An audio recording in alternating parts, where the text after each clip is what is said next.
ये दुनिया कमा के अपने को वैसे ही दे देगी। पाप तो चलते चलते प्रकट हो जाएगा।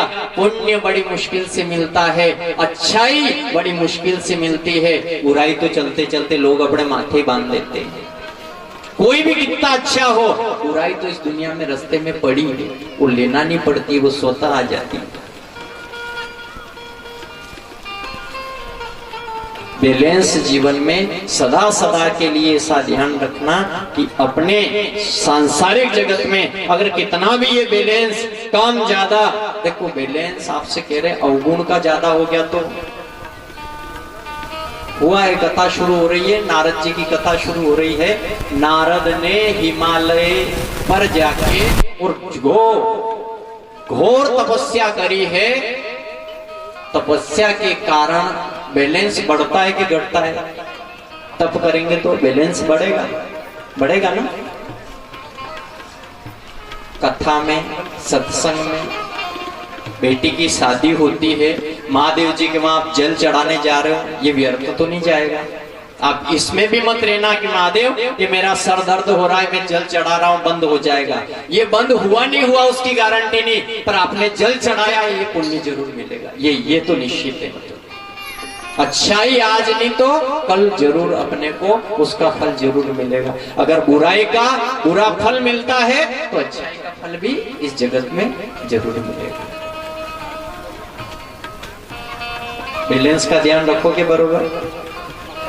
ज्यादा होने के बाद में, अच्छा एक बात बताएं, किसान लोग सब बैठे हैं, माल ज्यादा हो जाता है तो कहां ले जाते हैं? हुक्म कटे नहीं जाता।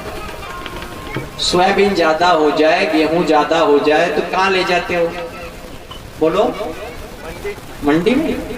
कंप्लीट बात है, मंडी ले जाते हैं। ज्यादा माल हो तो मंडी ले जाते हैं, और ज्यादा पाप हो तो मंदिर ले जाना चाहिए। कहां ले जाना चाहिए? ऑस्ट्रेलिया करा में भी करा।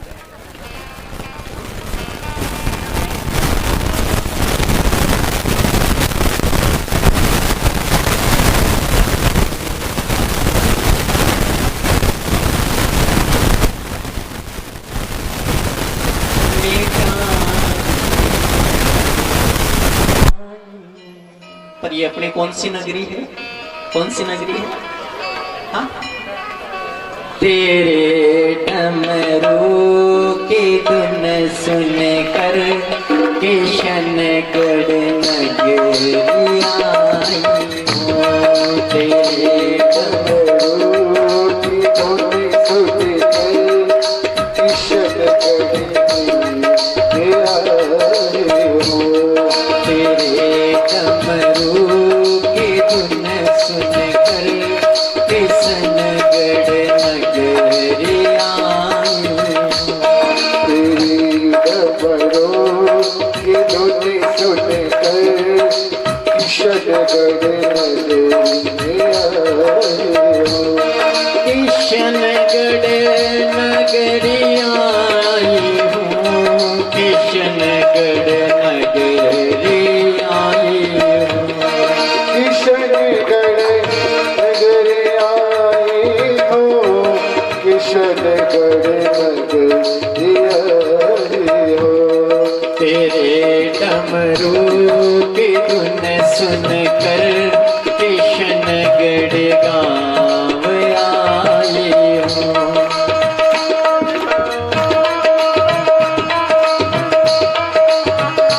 संतों कहते हैं काशी विश्वनाथ अभिमुक्ति नगरी, काशी विश्वनाथ भगवान भोलेनाथ की पावन नगरी है, जहाँ पे गंगा बहती है, जहाँ मुक्ति होती है, जहाँ हरिश्चंद्र का घाट है, मणिकर्णिका का वो विशालकाय घाट जिसमें कुंड बना है, उसके वाम भाग में जो कुंड बना है, इस काशी नगरी में, इस काशी नगरी को न जाने कितनी बार नष्ट किया गया है। उसकी आज जो कहीं सुंदरता दिख रही है वो इंदौर की महारानी अहिल्या की ऐसी कृपा रही, क्योंकि महादेव जी ने जो रात में सपना दिया था खोलकर अहिल्या ने फिर उस काशी नगरी को काशी विश्वनाथ की नगरी बना दिया।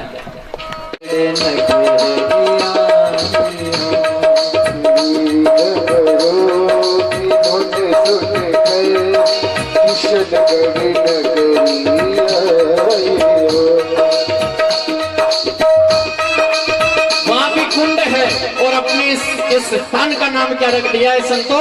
श्री बैकुंठ। क्या रखा है?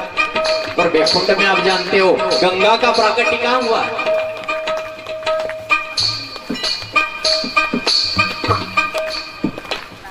तेरे डमरू की दम सुन कर किशनगढ़ गाँव आई हूँ। तेरे डमरू की धुन सुन कर किशनगढ़ गाँव आई हूँ।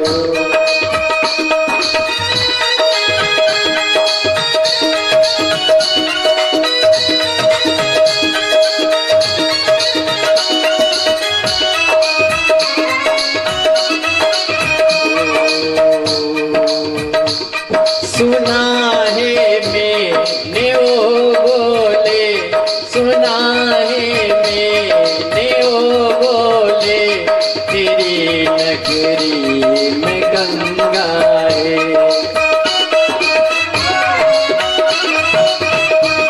सुना है मैंने वो बोले, तेरी नगरी में गंगा है।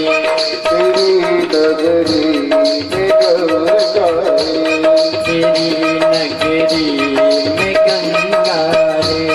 तेरी नगरी में गंगा है। उसी गंगा में नहाने को भी आज चल के आई हूँ। तेरे डमरू की धुन सुन कर मैं काशी नगरी आई हूँ। तेरी डमरू की धुन सुन कर मैं काशी नगरी आई हूँ।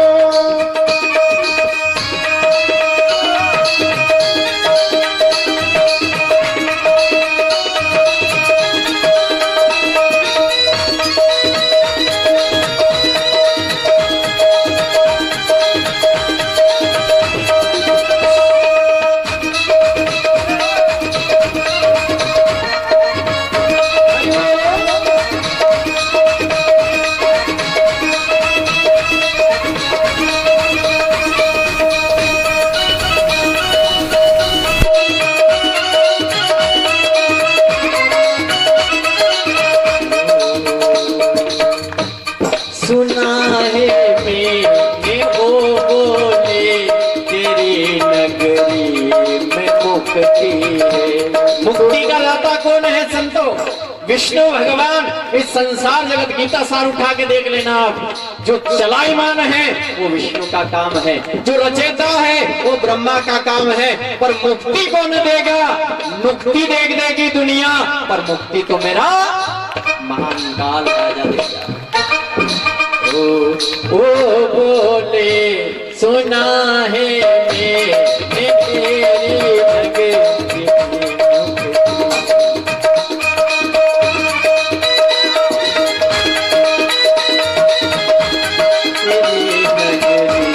में मुक्ति है। नगरी में मुक्ति है। उसी मुक्ति को पाने को, मुक्ति पाने आए के मुक्ति प्रसाद तुम लोग आओगे।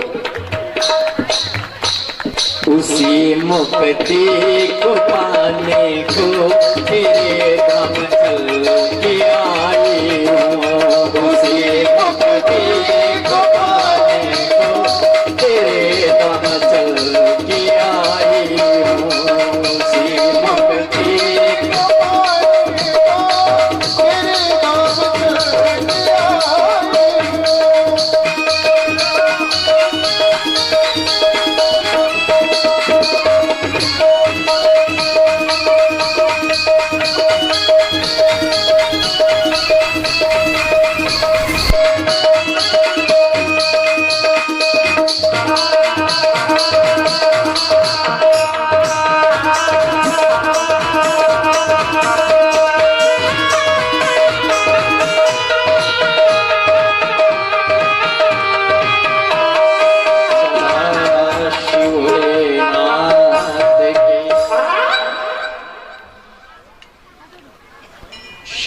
ध्यान रखना,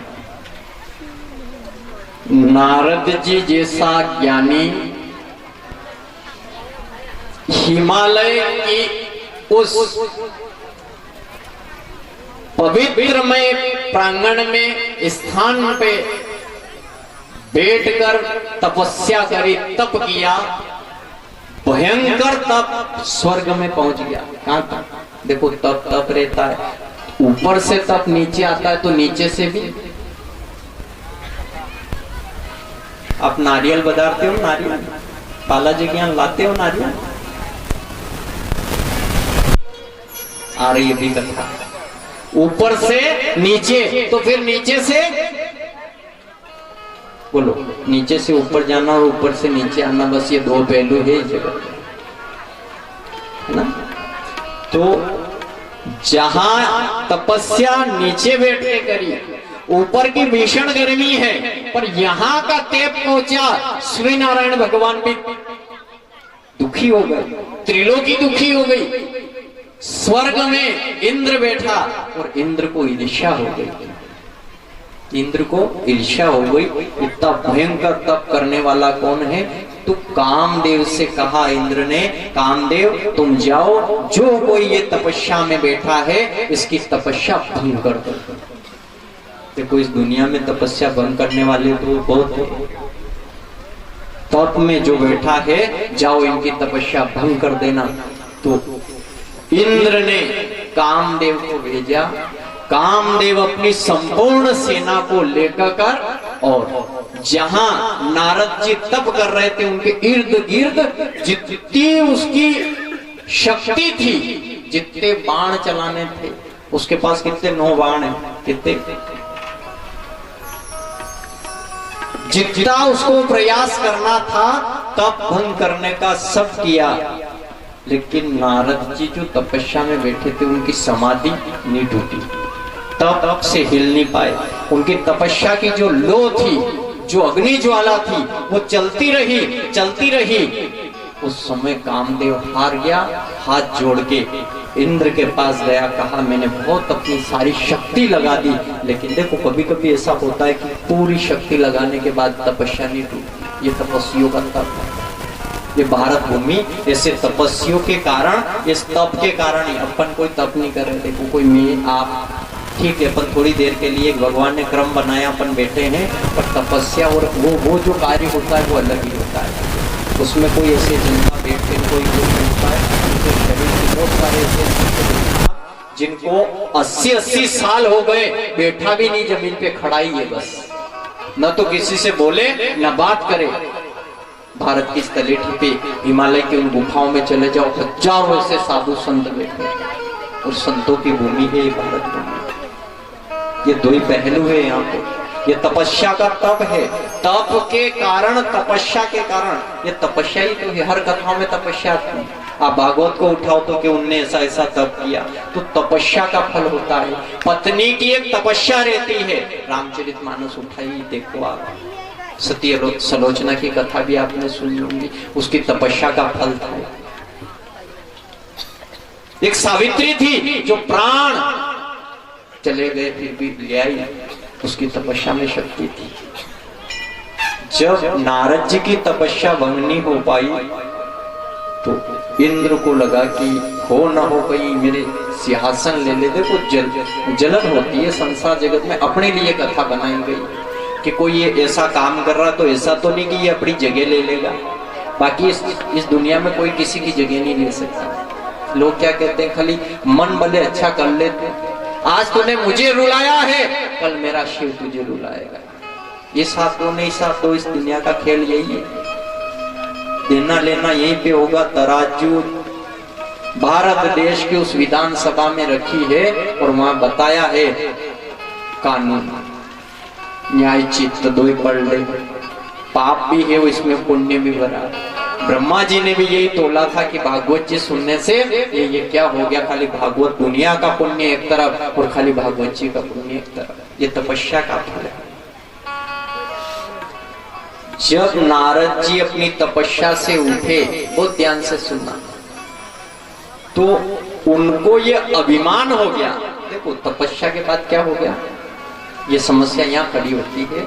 तपस्या अपनों ने करी, मान लिया जाए आपने व्रत कर लिया, आपने 365 दिन तक रोज बिना जूते पहने शिव जी की आके जल चढ़ाया, तो आपके दो के साहब, अरे मैं तो बहुत बड़ी तपस्या करी हो, 1 साल भी बिना जूते चप्पल से महादेव जी ने जल चढ़ाया, तो ये अपना अभिमान आ गया। शिव जी ने थोड़ी कहा कि आप जल चढ़ाओ, कौन ने किया आपसे जल चढ़ाओ, साल भर से मत चढ़ाओ, अपने घर रहो, कोई किसी को नहीं कह रहा है साहब कि आप ये काम करो। खाली ये है अपने ये अंतःकरण के प्रत्येक कण कण में वो ब्रह्म बसा है, वो जीव शिव का रूप है। आपकी जो भावना हो वो कार्य करो, न तो कोई बुराई करने से कोई रोकेगा आपको, कोई कुछ नहीं कहेगा, जिसकी जो इच्छा हो करो। और इनने जो तपस्या करी तो उनने मन के अंदर एक वो प्रीति जाग गई कि मैंने तप किया, मैंने तप किया। पता चला कामदेव आया था, कामदेव मेरी तपस्या भंग नहीं कर सका। काम को जानते हो आप, पीछे तक बहुत ध्यान से सुन लेना, काम को सब जानते हो। काम के लिए इस संसार जगत में आप एक पुष्प तोड़ रहे हो, इसका नाम दूसरा वाला काम क्या है कि मैंने ये काम किया, मैंने बर्तन साफ किया। जो कुछ इस संसार जगत में काम क्रोध मद लोभ सब नाथ नरंग के, कौन कौन काम भी उसमें आ गया है, काम क्रोध मद और लोभ। मद अहंकार हो गया, लोभ है नरक का द्वार है, लोभ। यहाँ दुखी नहीं होना, जो मिला है उसमें रे यो नहीं हो, ये नहीं हो। 2 प्लाट मिल गया तो 2 और कहानी मिलिया, कहानी मिलिया तो तने उना प्लाटा में मशान में जाना, प्लाट नहीं, जो मिल गया है उसमें ये समझो कि मेरे राम ने जो दिया बहुत अच्छा दिया। छोरा दिया, छोरी दी, धन दिया, दौलत दी, मोह माया जो कुछ, काम क्रोध मोह लोभ। तो पहला अक्षर किसका आया है, काम।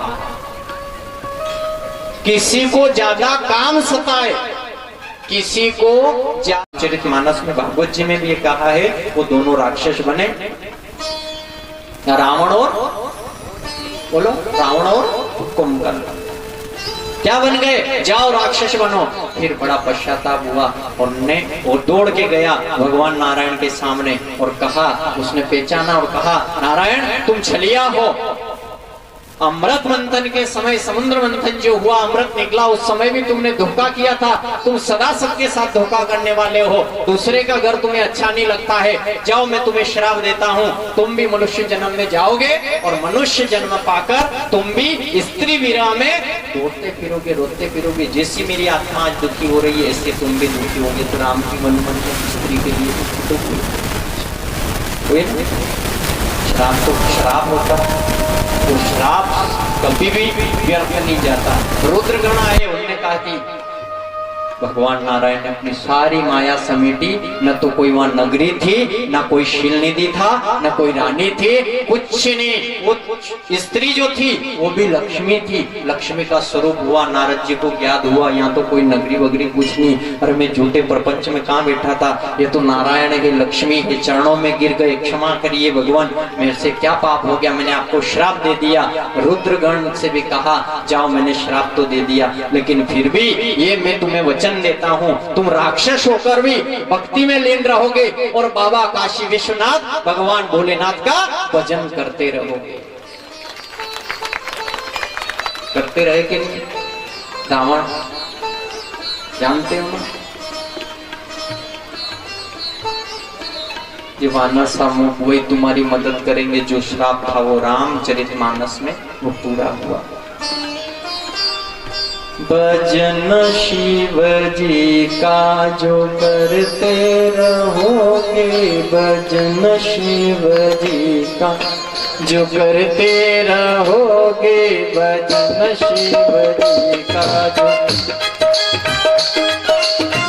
शिव जी का जो करते रहोगे, भजन भोलेनाथ का करते रहोगे, भजन भोलेनाथ का करते रहोगे, भजन भोले बाबा का करते रहोगे, भजन भोले बाबा का संसार सागर से तरते रहोगे, संसार सागर से तरते रहोगे, तो संसार सागर से तरते रहोगे, संसार सागर से तरते रहोगे, भजन बोले बाबा का करते रहोगे, भजन बोले बाबा का करते रहोगे, तो संसार सागर से तरते रहोगे। नारद जी जैसा ज्ञानी शूंठी नगरी में गया तो ये सारा झूठा था, सच इसमें कुछ भी नहीं। अच्छा, झूठा पुण्य झूठे का मिलता है कि सच्चे का मिलता है? सच्चा का मिले। क्यों? झूठे का मिले। अच्छा, रोटी जिमाने का पुण्य मिलता है कि बाज उठाने का? तो फिर तो ये तो झूठा उठा रहे हो। तो पुण्य झूठे का मिल रहा है कि सच्चे का मिल रहा है? अब आप फंस जाओगे, समस्या खड़ी होगी, बहुत बड़ी दिक्कत है।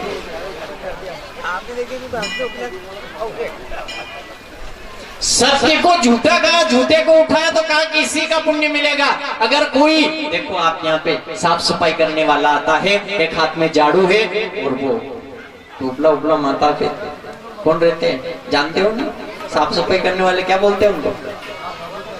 अरे बोलो तो सही है? कौन समाज के? हाँ, मेहतर है ना। आप क्या कहते हो? मकर संक्रांति आ रही है, किस दिन आ रही मकर संक्रांति? 15 को आ रही है, 14 को आती थी। चंद्रमा, मेष का चंद्रमा सूर्य की परिक्रमा में 15 तारीख को 7:15 बजे प्रवेश कर रहा है, तो 15 तारीख को मकर संक्रांति पड़ रही है। और मकर संक्रांति पड़ रही है 15 को, तो मकर संक्रांति के दिन माताएं, बड़े जो भी है, बुजुर्ग जो ज्ञानी है, वो ध्यान देते हैं मेहतर को जितना हो सके आज उनका दर्शन भी हो जाए, बिठाए, चाय पिलाए, कपड़े हो, जो अपनों से बने अनुदान जो कुछ हो अपन दान दे। तो झूठा लेने वाला है ना? झूठा लेने वाला है कि नहीं? नहीं लेने लगा। वही समझ गए, देखे कि झूठे जगत के हमको बसाना चाह रहे, लेना ही नहीं अपने। नहीं, गुरुवारिया वाला कढ़ा होशियार भी है, अपना नहीं देगा, अपने लेना ही नहीं है।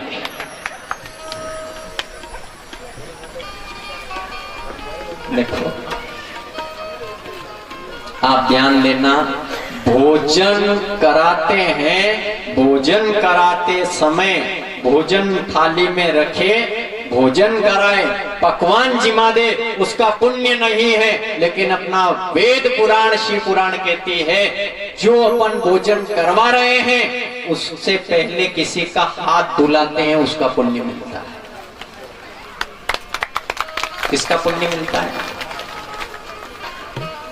हाँ, देखो आप बड़े लोग क्या कहते हैं, अरे बड़ी बड़ी बातें कर रही हो, कथा में इन्हें कभी हाथ धुआड़िया दो का करे, धुआड़िया था यार, कहीं धुआड़िया माँ के काम पड़े, हाथ धुआड़ा। पुण्य काय का मिले? आप तो नल लगा दिए सर में, सर पे वो नल लगी रही, दो हाथ हटो जी माँ, चाय पीने चलो निकलो, ठीक काम में लागो नहीं लगा, टेम करे नहीं, किसको समय की वास्तव में।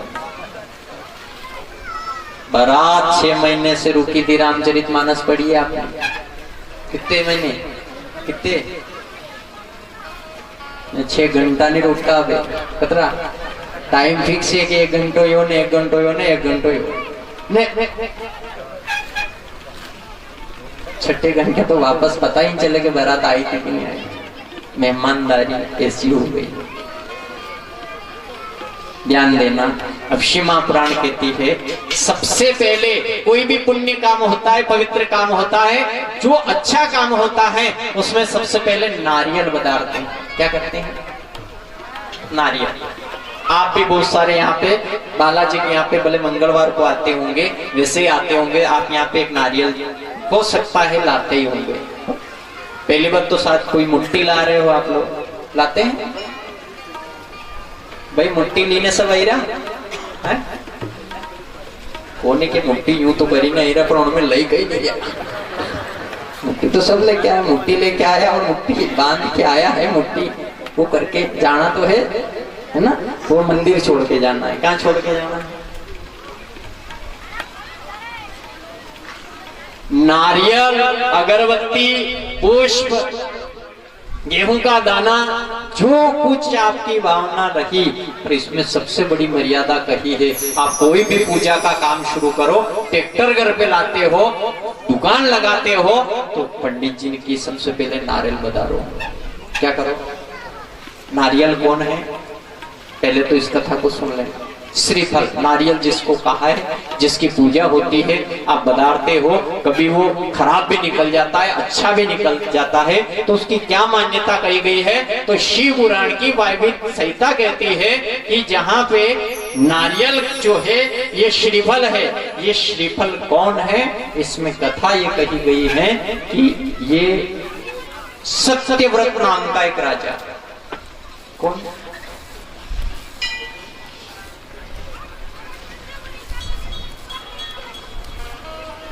सत्यव्रत नाम का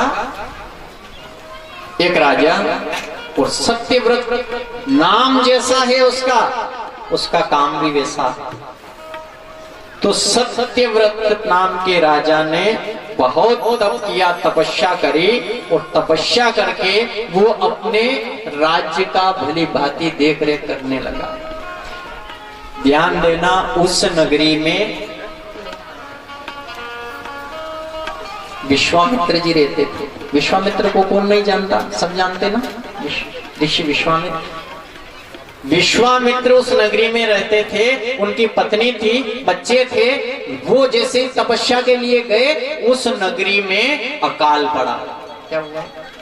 अकाल पड़ा, भयंकर अकाल। पानी नहीं है, पानी पीने की समस्या, भोजन करने की समस्या, बड़े दुखी हो गए। तो उस राजा ने ही उस महात्मा की पत्नी और बच्चों का पालन पोषण किया, खाने को भी दिया, पीने को भी दिया, जैसा है उनका पालन पोषण। कितने? 3 साल तक। कितने?